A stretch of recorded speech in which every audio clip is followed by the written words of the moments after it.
Hi అండి అందరికీ welcome back to my channel cooking for you by Jaya. ఈరోజు వచ్చేసి నేను ఎగ్ కర్రీ రెసిపీ చూపించబోతున్నాను. ఒక్కొక్కరికి ఒక్కొక్క స్టైల్ ఆఫ్ ఎగ్ కర్రీ ఉంటుంది. ఇది నేను మా మమ్మీ దగ్గర నుంచి నేర్చుకున్నాను.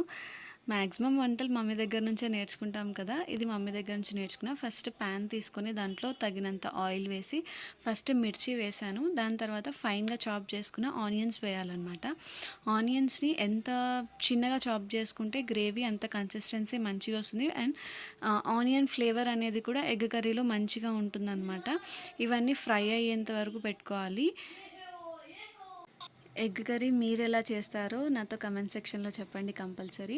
ఇవన్నీ ఫస్ట్ ఆయిల్లో కొంచెం ఫ్రై అయిన తర్వాత దీంట్లో కొంచెం ఉప్పు అండ్ కొంచెం పసుపు కూడా వేయాలి. ఫస్ట్ ఉప్పు వేసామంటే ఆనియన్స్ అనేటివి త్వరగా మగ్గుతాయి. అందరికీ తెలిసిందే కదా, ఇది ఒక చిన్న టిప్. ఆనియన్స్ అన్నీ మంచిగా ఫైన్గా మగ్గిపోవాలన్నమాట. అంటే మరీ రెడ్డిష్ కలర్ అవసరం లేదు, కొంచెం పింకిష్ కలర్ అలా వచ్చిన తర్వాత టొమాటోస్ వేసాను నేను దీంట్లో. ఓన్లీ ఆనియన్ టొమాటోస్తో మాత్రమే ఈ కర్రీ చేశాను నేను. కొంచెం మసాలాస్ యూజ్ చేశాను అంతే. Simple and easy. మామూలు ఎవరైనా బ్యాచిలర్స్ అయినా ఎవరైనా ఈజీగా చేసుకోవచ్చు. నేను ఇక్కడ ఒక 5 ఆనియన్స్ తీసుకున్నాను అండ్ 5 ఆనియన్స్కి 3 టొమాటోస్ని చాప్ చేసి వేసాను అనమాట. టొమాటోస్ కూడా మంచిగా మెత్తగా స్మాష్ అయిపోయేంత వరకు దీంట్లో పెట్టుకోవాలి. టొమాటోస్ అనేటివి బాగా మగ్గిపోవాలన్నమాట. మగ్గేంత వరకు పెట్టాలి. కొంచెం ఆయిల్ అనేది సైడ్స్కి సపరేట్ అవుతూ ఉన్నప్పుడు ఇప్పుడు దీంట్లో కొంచెం పసుపు వేసాను. కొంచెం పసుపు అండ్ ఒకటేసారి కారం ప్లస్ నేను మసాలాస్ అన్నీ కూడా ఒకటేసారి వేసేసాను. ఫస్ట్ పసుపు వేసి ఒకసారి మొత్తం అంతా మిక్స్ చేసేస్తున్నాను. ఇక్కడ పసుపు మొత్తం అంతా మిక్స్ అయ్యేంత వరకు మంచిగా కలుపుకోవాలి. ఎగ్ కర్రీ కానీ ఏదైనా కానీ కర్రీస్ చేసేటప్పుడు ఆయిల్ అనేది ఎక్కువ ఉండకూడదు, కానీ ఆయిల్ అనేది కొంచెం ఎక్కువ కనుక ఉందంటే టేస్ట్ అనేది కొంచెం ఎక్కువ ఎన్హాన్స్ అవుతుంది. అందుకని ఇక్కడ కొంచెం ఆయిలీగా కనిపిస్తుంది. కానీ కర్రీ నేను చేసేటప్పుడు కొంచెం వాటర్ కూడా వేస్తాను కాబట్టి సరిపోతుంది. ఇక్కడ నేను కారం వేసాను.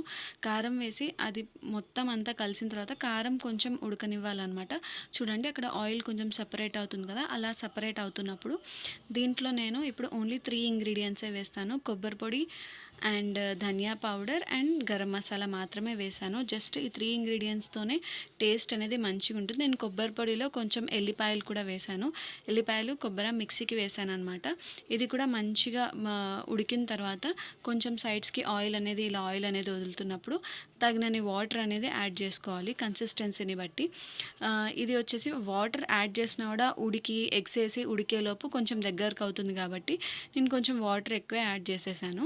ఇట్లా ఉడుకుతున్నప్పుడు కొంచెం సైడ్స్కి సేమ్ ఆయిల్ అనేది రిలీజ్ అవుతుంది. ఇప్పుడు ఉడకబెట్టిన ఎగ్స్ని నేను 2 పార్ట్స్గా డివైడ్ చేసి వేసేస్తున్నాను అనమాట. ఎగ్ కర్రీ పిల్లలకి కూడా చాలా మైల్డ్గా చేస్తాను కాబట్టి నేను పిల్లలకి కూడా చాలా ఇష్టం. మీరు ఎలాగ ఎగ్ కర్రీ చేస్తారో నాతో కమెంట్ సెక్షన్లో కంపల్సరీ చెప్పండి. మీకు కనుక ఈ ఎగ్ కర్రీ నచ్చినట్టయితే కంపల్సరీ లైక్ చేయడం మర్చిపోవద్దండి. అండ్ ఇంకా ఎలాంటి రెసిపీస్ చూడాలని అనుకుంటున్నారో నాకు అలా ఎగ్స్ అని వేసేసిన తర్వాత కొద్దిసేపు మూత పెట్టేసామంటే అది మంచిగా ఎగ్ కూడా ఆ ఫ్లేవర్స్ అన్నీ దిగుతాయి.